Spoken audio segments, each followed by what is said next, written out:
Welcome to Pacific Unitarian Universalist Church.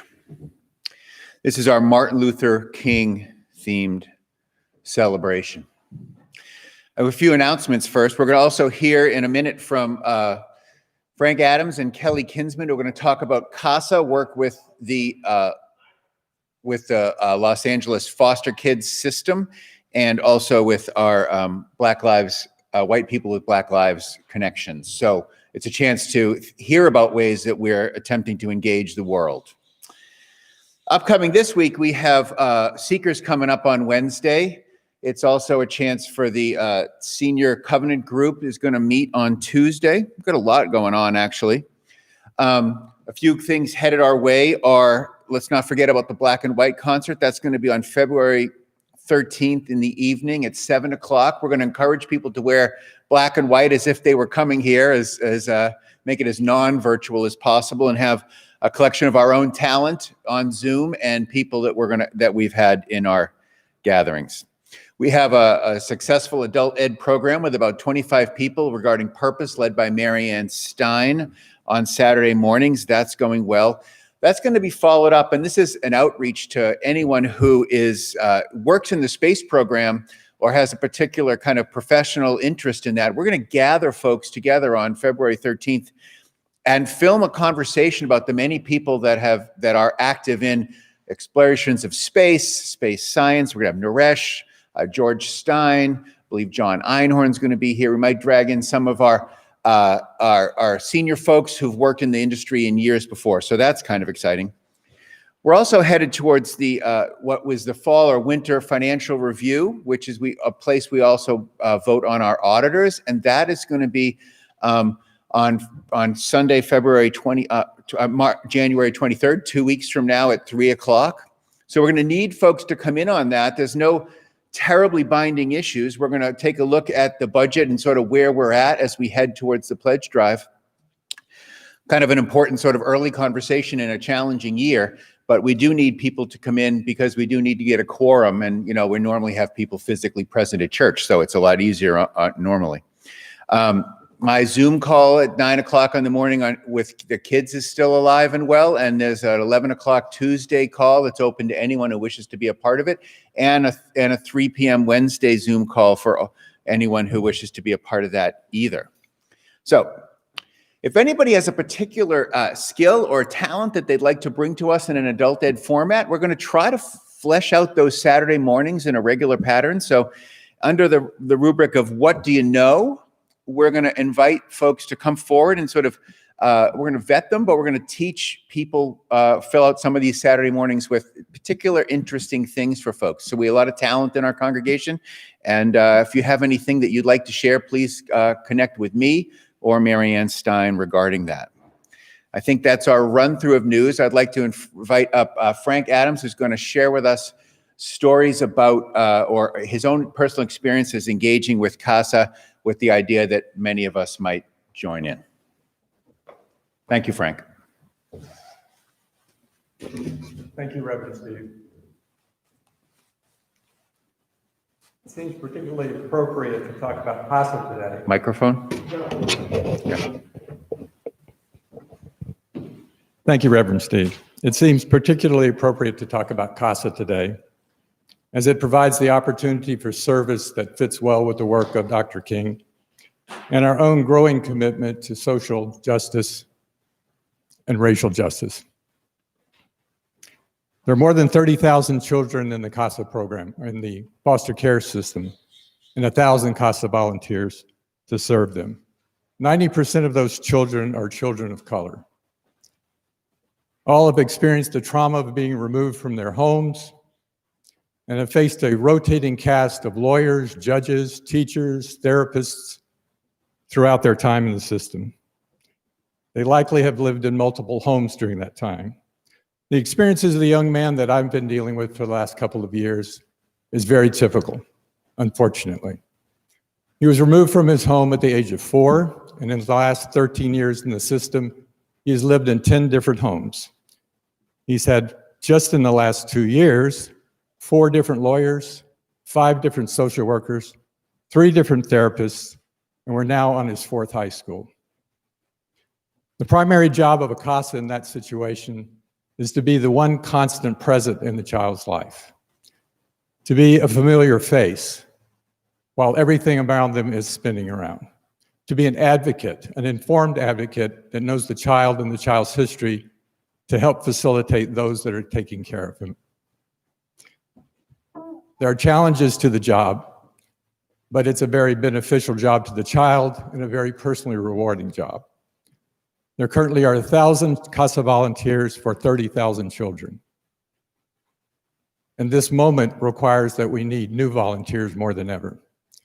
If you have any interest in this, we'll be posting a video to the church website for information. And if you have any questions at all, I'd be happy to talk to you at any time. Gabby has my contact information. Thank you.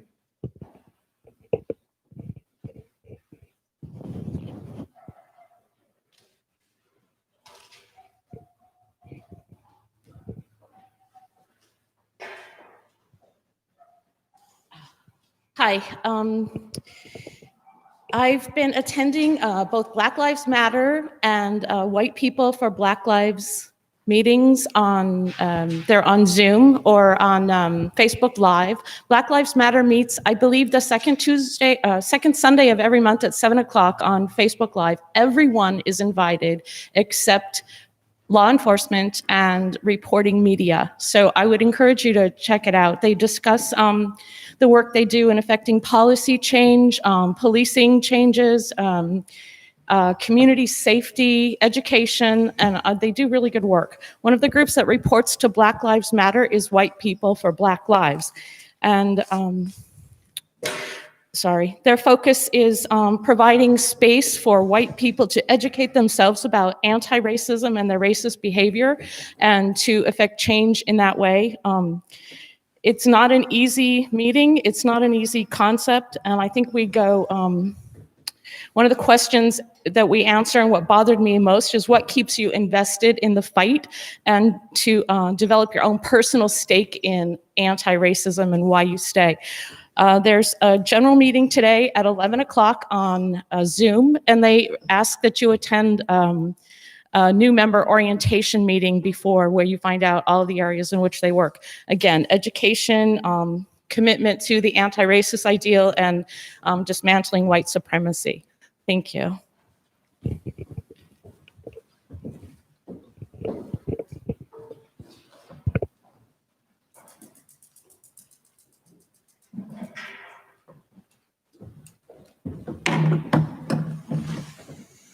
I just lit our chalice with these words from Florence Kaplow.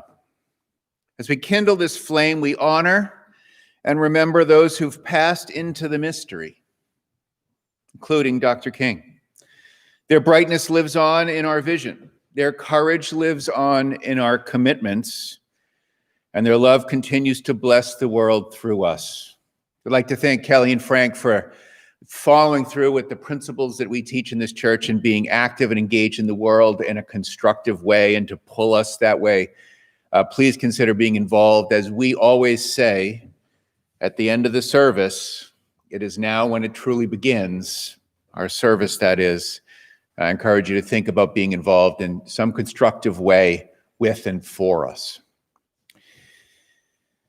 Martin Luther King is my opening words. Martin Luther King was born this weekend in 1929. Had he not died at the age of 39, been murdered, he would be 92 years old in 2 days. If he were healthy, he'd be aged, but conceivably still active. It's lovely, and it's hard to think of what it would be like for him to walk through this last year, particularly the last couple weeks. Later this afternoon at 3 p.m., the South Coast Interfaith Council, of which I'm on the board, is holding a Martin Luther King Day celebration. If you look to their website, you can probably sign up for that, SCIC. Severance and the choir are going to be performing a piece that you may see today here.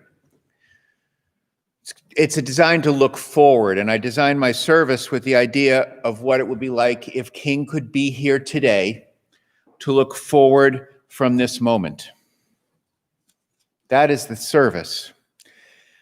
there's going to be some gains from this pandemic. It's been a terrible year, and the last, since March has been hard, but there are some opportunities created, and we're going to talk about those. It's now time for a hymn from Severin, and here we go. Please join us in singing Down by the Riverside. I'm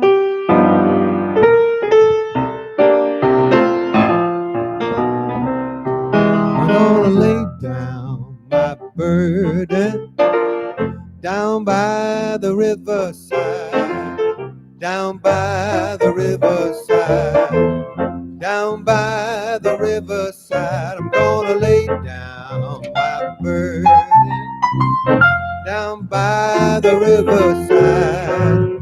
Study war no more. I ain't gonna study war no more. Ain't gonna study war no more. Ain't gonna study war no more. I ain't gonna study war no more. Gonna study war no more. Study war no more. I'm gonna lay down my sword and shield down by the riverside, down by the riverside, down by the riverside. I'm gonna lay down my sword and shield down by the riverside. Study war no more. I ain't gonna study war no more. Ain't gonna study war no more. Ain't gonna study war no more. I ain't gonna study war no more. Ain't gonna study war no more. Study war no more.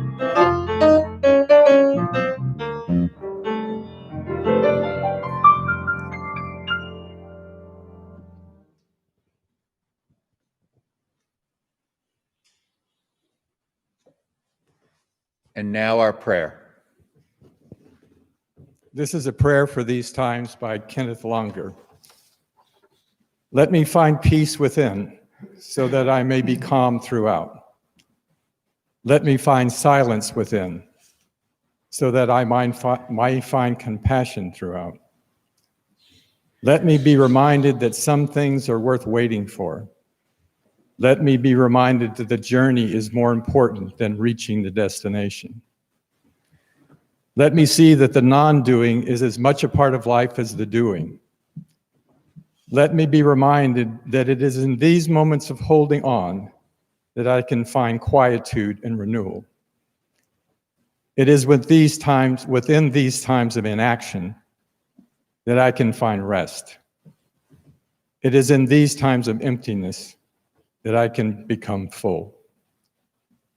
Let us take a moment to give thanks for the blessings emerging even now, for women and girls who are leading us forward and showing what peaceful empowerment looks like. We give thanks.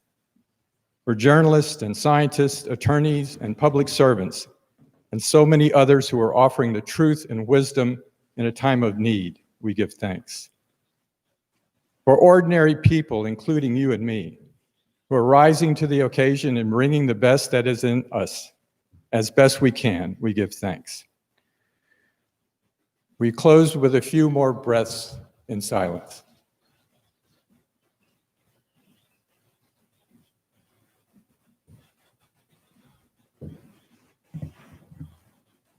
May it be so. Amen. It's that time in our service when we normally share joys and concerns personally up front. We haven't had a chance to do that for some time. Leanne is going to light our candle of joys and concerns, and then I will come down and do our children's moment before we go to musical offering.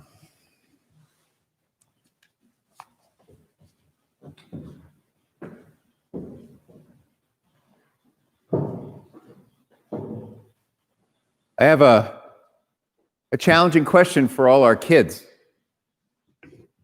We have, I shared this with the few that were on the Zoom call, and their responses were very quick.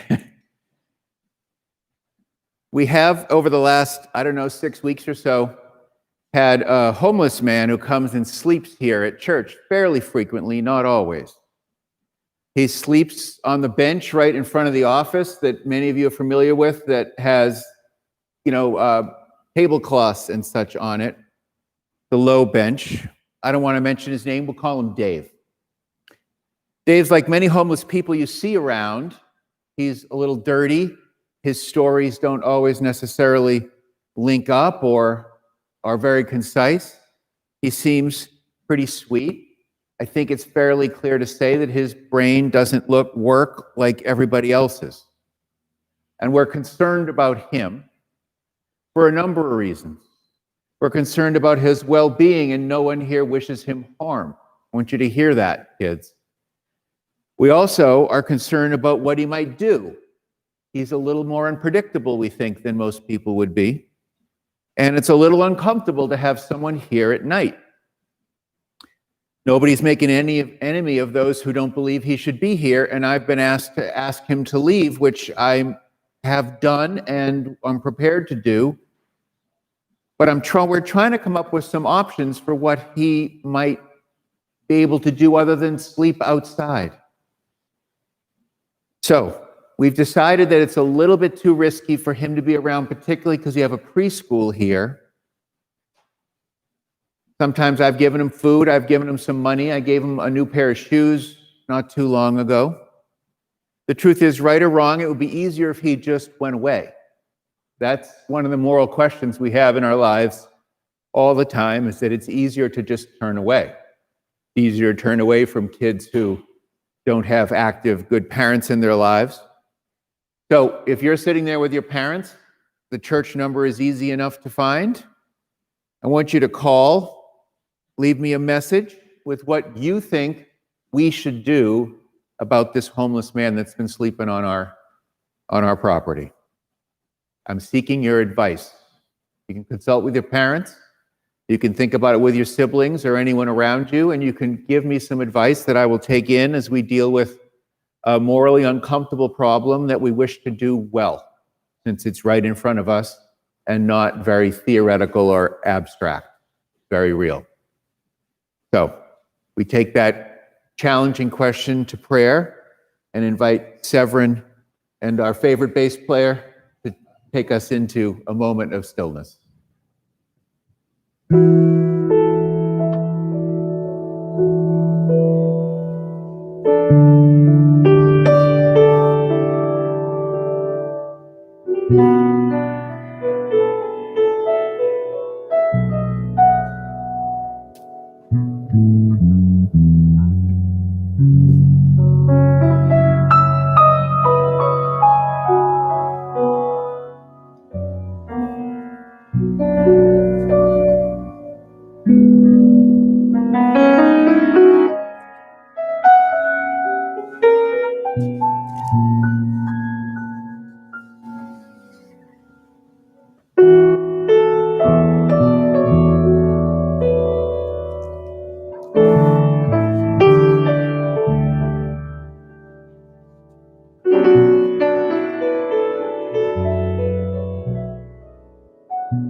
It is Martin Luther King weekend,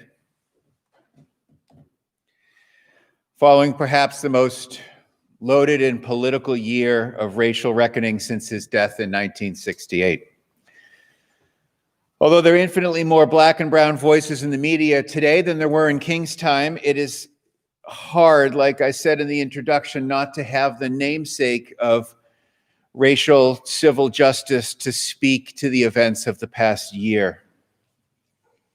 And as I said, had he not been murdered, he would have a decent chance of being with us today at 92. In this sermon, I'm going to risk my very own real concern of what it might look like and to speak for Martin Luther King. I completely understand and share that watching a white preacher put words in the mouth of Martin Luther King, no matter how much of a hero he may be, can be a bad look. I completely understand that. So with a fair bit of trepidation, I'm going to put aside that fear and what might look like a verbal form of blackface or crass act of appropriation. And for the sake of preaching a more interesting sermon, speak for King. These are my versions of what Martin Luther King might say, no more. He's on the short list of my heroes with an earnest wish that it were he, not I, be here to do this. I'm going to ask you to indulge your imagination, put aside whatever fears they may be, and realize that were he not murdered at the height of his powers, we just might get that dignified voice that would stop the world in its tracks to speak. So, this is what I think Martin Luther King might say no more. With the subtle aid of a cane, on a day promised by right-wing terrorists to be a wild day and days ahead, headed up to the inauguration, Martin Luther King today, at this moment, steps up to the podium. There's a bank of microphones placed right in front of the Lincoln Memorial, where he was so famously back in the 60s. It's quite intentionally an act to be the exact same place where he gave his I Have a Dream speech, and the crowd and the world appropriately falls silent. Martin Luther King begins. We've reached the time each year now when the memory and the legacy of work that I have done and the many hands have done that gets credited to me, we've reached that point. The point in mid-January when many politicians are inclined to speak about me in reverential terms. Some of that praise earnestly meant and felt, some not. It has become common around my birthday for establishment voices to say that they wish people today protested more like I had. Be cautious of this pretense. Evidenced by the stark and dramatic events of the last few weeks, it is clear that an unnamed, unnumbered minority of Americans who don't like the idea that there's any evidence of a long-denied justice being called for. There are those here in Washington today who would praise me but stood offended when Colin Kaepernick took a knee during the Star-Spangled Banner, or sought a way to find fault with Ahmaud Arbery for running in the wrong neighborhood, or critique Breonna Taylor for sleeping too soundly, or Judge Eric Garner and George Floyd for daring not to breathe. For many, the next 20 minutes we will spend together here in front of Lincoln will be a brief moment in a week when the cameras are turned towards justice rather than chaos. This very moment, this very movement, for many with hate in their hearts, this moment is an inconvenient pause in their upcoming efforts to demean and destroy the gains from my generation and those who have recently carried on the legacy of standing up, speaking out, kneeling down, or sitting down for the sake of civil rights and racial justice. Because of this unnumbered minority of Americans, the handful of leaders willing to fuel this distrust and the embarrassingly large numbers of their enablers in elected legislative positions, I need not tell you that this birthday is not a day of celebration. It is rather a moment when grave concerns surrounding a new virus have mixed in with the old virus of white supremacy, to create a moment here in our country where fears and uncertainties are being fanned by so-called leaders whose pathological desire for control can and must be referred to as sin. That is not leadership as much as it is demography. On the outskirts of those gathered here with us in Washington, in front of me, are fellow Americans who've taken the tragedy of a virus and the plague of sickness, death, and loss that have resulted from the mismanagement of it to fuel old resentments. These are people who see in a distressed nation an opportunity. Among us are people who would wish to stoke the worst of the demons that live in our hearts. People who would rather imagine a dark-skinned boogeyman around every corner or at the southern border than deal with the real problems our nation faces. Their truths are neither harbingers of the future or truth. We will not believe them. We will seek to love them. Although their presence is disturbing, they are not the majority of Americans, and they will not succeed in defining the future. Their ideas and ways are old ways. They may win this week. They will not win the future. Larger truths and trends are at work. Love, truth, and justice is like its own antidote at work. Despite all the violence and bluster we have, and no doubt we'll see some in the upcoming days, we must remember that following the death of George Floyd, over the course of the spring and summer, an estimated 15 to 25 million people participated in 2020 Black Lives Matter protests in the United States. The world followed, making it the world's largest protest movement in history. The deeper truth is that the insurrection taking place here in Washington during this upcoming week are events the majority of Americans see as among the darkest days of our republic. Embarrassments to our nation, not a fulfillment of its potential. Do not be discouraged. There are deeper, powerful truths at work. Love, truth, and justice is like its own antidote at work. Back in the time of the bus boycott, when standing on the steps of the state capitol in Montgomery, Alabama, I asked how long it would be justice would be denied. I answered my own question with the refrain, not long. I was wrong. I was wrong about the pace of justice. I was not wrong about the arc.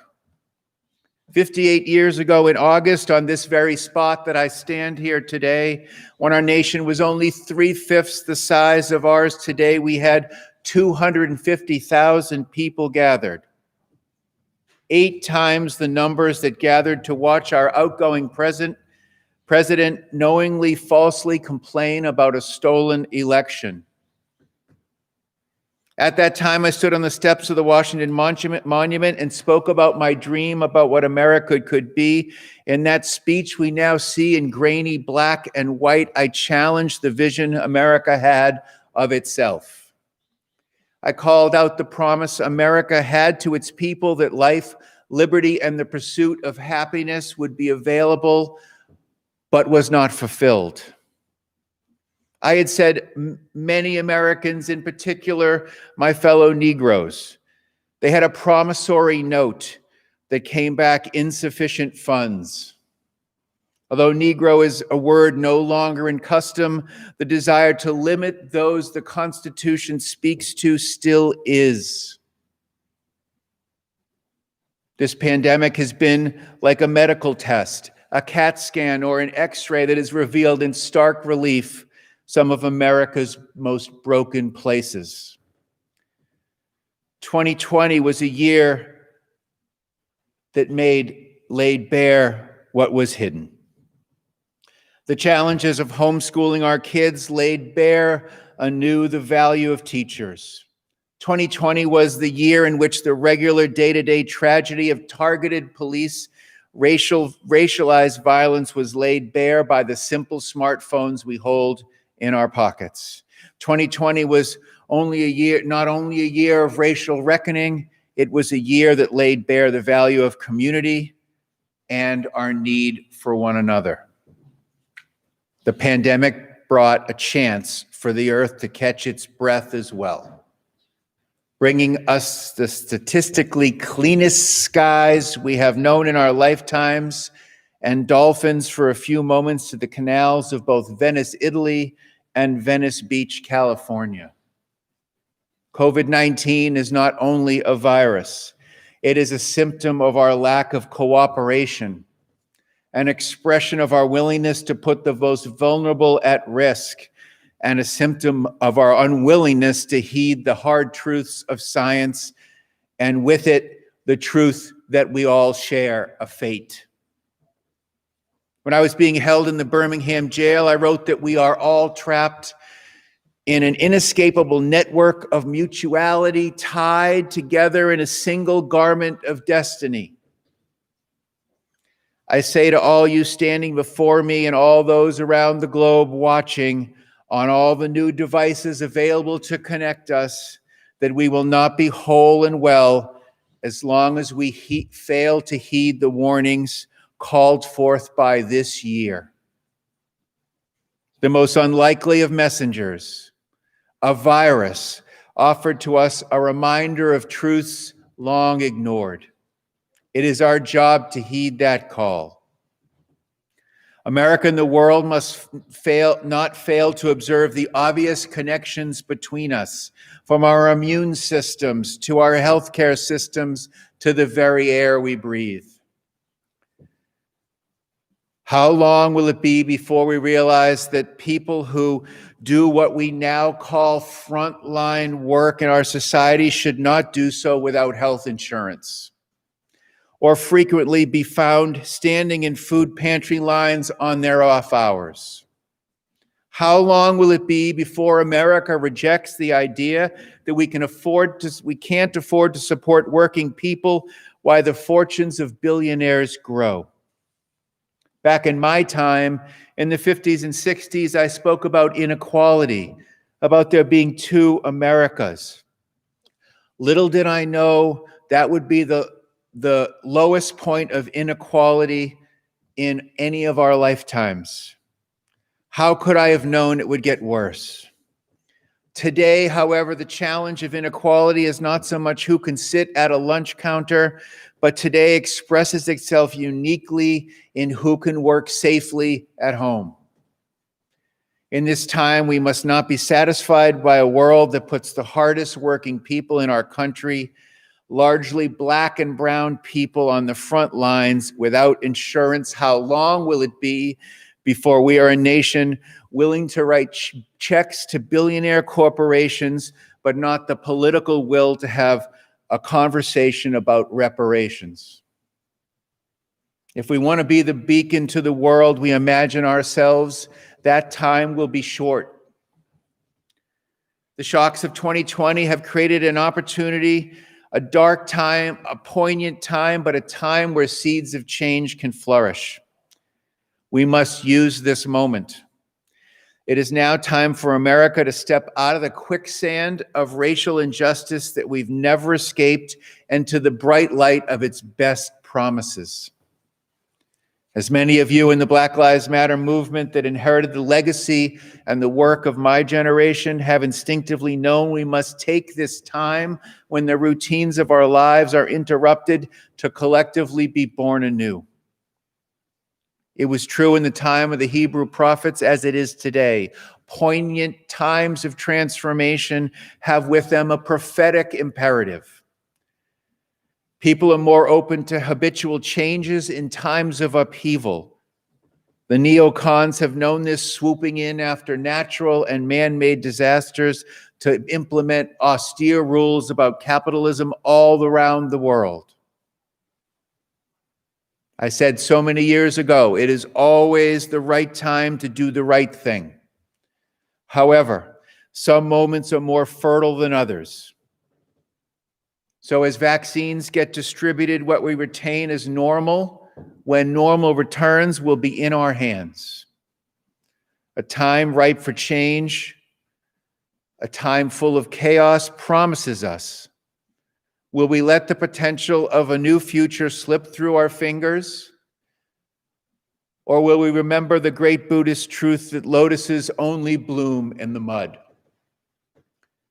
What followed the Black Death in Europe was the Renaissance. What followed the Depression was the recovery largely driven by the New Deal. Now is the time for reckoning, for reparations, and for reform. In the milieu of a global pandemic, this is precisely the right time when the metaphor of vaccinating ourselves from the hate that can consume us should be front and center. In a way that the conscience of America rejected the most egregious expressions of racism in my time, from fire hoses and dogs, largely we as a people have also proven ourselves too morally evolved to watch the death of people at the hands of the police and accept it. However, a tweaked conscience is not enough. It is time for the nation and the world to grow. I have a new dream that we not let this moment of reckoning pass, that we see it as a biblical opportunity to see the world as one, its people and planet as sharing a fate. Now is the fertile time for a giant leap, the likes of the one Neil Armstrong made shortly after my passing. The scope of the challenges we face demand that this is not a time for compromise or incremental progress. We need a change and a bold vision, a new dream that extends beyond the dream I had in the 60s. More than legal victories, although legal and legislative victories will be required, what is truly called for is a moment of moral transformation. The division in America must give way to cooperation and interconnection. The battle lines of this moment might easily fall under the label of political, but let us be clear, nothing less than a spiritual renewal is required. The treatment for the disease of hate is always, as it has been and should be, love and unity.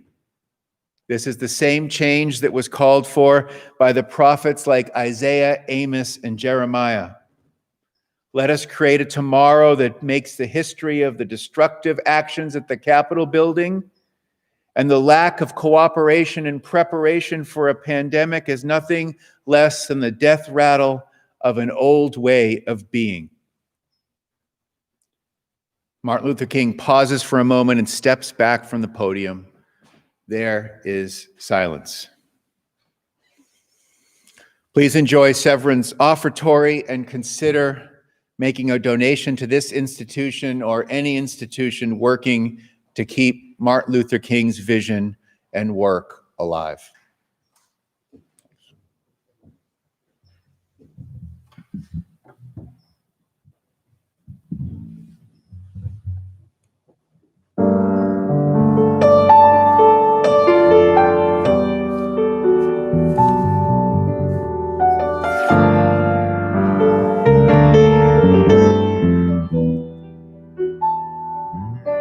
Blue sky smiling at me,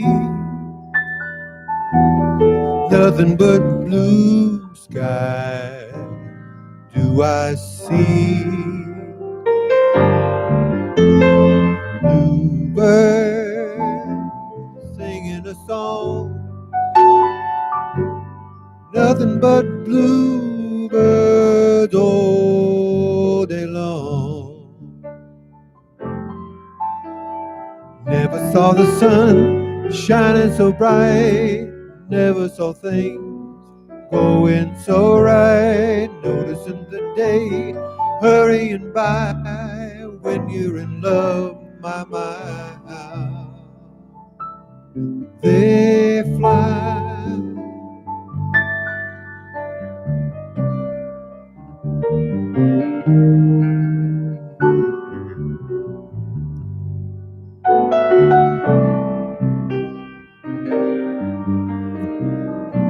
Blue days, all of them gone.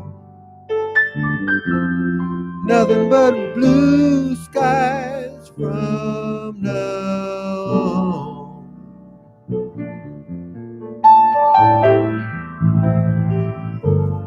Nothing but blue skies.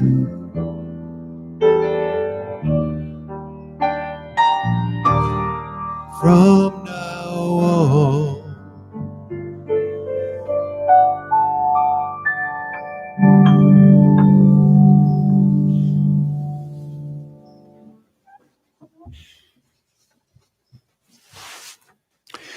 Thank you, Severin and Michael.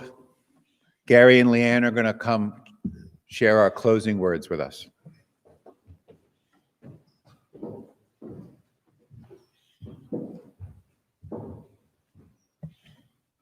Good morning. Let us remember that this church is dedicated to the proposition that behind all of our differences and beneath all of our diversity, there is a unity that makes us one and binds us forever together, in spite of time and death and the space between the stars. We pause in silent witness to that unity.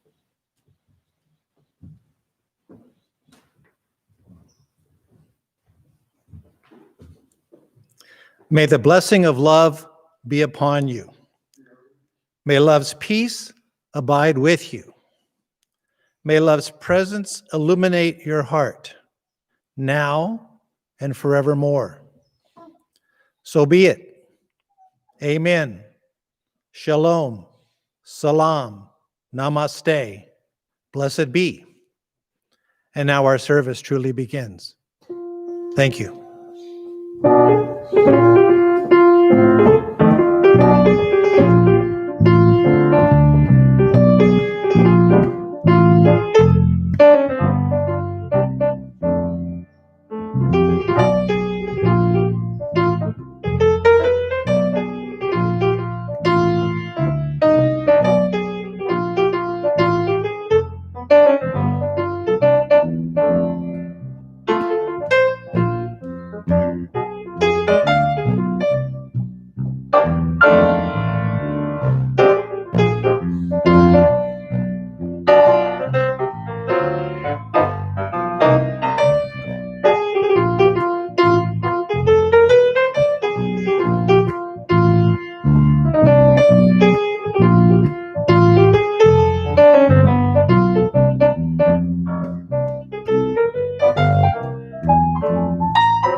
you.